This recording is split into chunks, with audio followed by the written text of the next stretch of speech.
right, welcome back to Daytime Tri-Cities, where we are kicking off the Appalachian Fair here at the Gray Fairgrounds. Of course, the fair opens today at 3 o'clock, and it runs all the way through Saturday with lots of events and activities. And we have Mike Cunningham here with us to talk a little bit about fair time here in Northeast Tennessee. And Mike, I know you guys are super excited. We are super excited this year to have the fair back. I mean, we really missed it last year.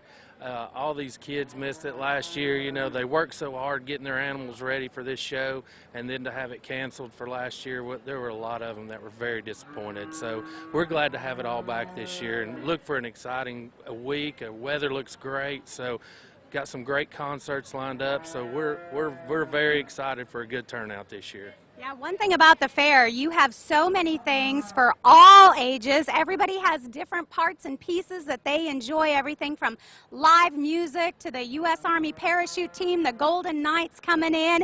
And of course, right now we're talking about the livestock because it has been a busy morning here at the fair. This is, you said, Junior Day. Yes, this is all junior kids. They're all 21 and under.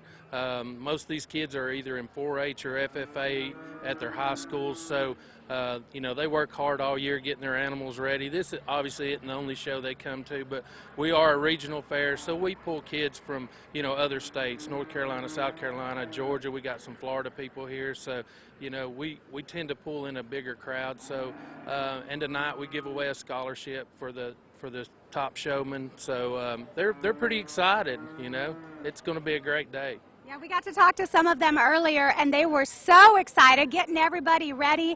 And they were talking about just the work that goes on behind the scenes, and that's something you sort of were talking about, that, you know, we come through and we see the animals and ooh and ah, but boy, it takes a lot to take care of them. Oh, yeah. I mean, these kids start back in the winter getting these animals ready, getting them broke, getting them used to being around noises and fairs and everything else that goes into it. And people walking through the barns, you know, they want them as calm and as safe as they can be. So they spend a lot of hours. So to have it canceled last year was a big disappointment for a lot of them. So, you know, a lot of these kids have already been to a couple other shows before they get here. So, you know, it's kind of, these, as you can see, these animals, it's kind of old hat for them when they get to this point. So. Yeah, they're all lined up. We're here just right outside the show pavilion, and of course this is where all the judging happens, and you can see this is kind of that last minute prep before they go in front of the judges. And I love seeing all the young kids all decked out with their jeans and cowboy hats ready to show off a little bit. Yeah. So the judge will watch them all day before they have the actual showmanship contest tonight. So they can't just walk in there tonight and do their best. They have to do their best all day, and that scholarship's a big deal for them. So, and we're happy to do that. We're glad to be able to provide that, and it brings a draw for us. So it's a pretty exciting day, and I love to see all the young kids here. You know, we kind of get started before the fair really starts, but we'll be going on later this afternoon too. So come on by and see the cattle here, and we'll have cattle here for the next 3 days, and then at the end of the week we'll have our dairy cattle and our sheep in. So there's livestock here all week. Of course, we got the Barnyard nursery down the hill. Lots of different kinds of livestock down there, so something for everybody to see besides the rides and the funnel cakes. Yes, exactly. And of course that is a fan favorite, I think, especially for the families, to bring those kids in and open up those conversations, because a lot of those kids, of course, don't have that opportunity.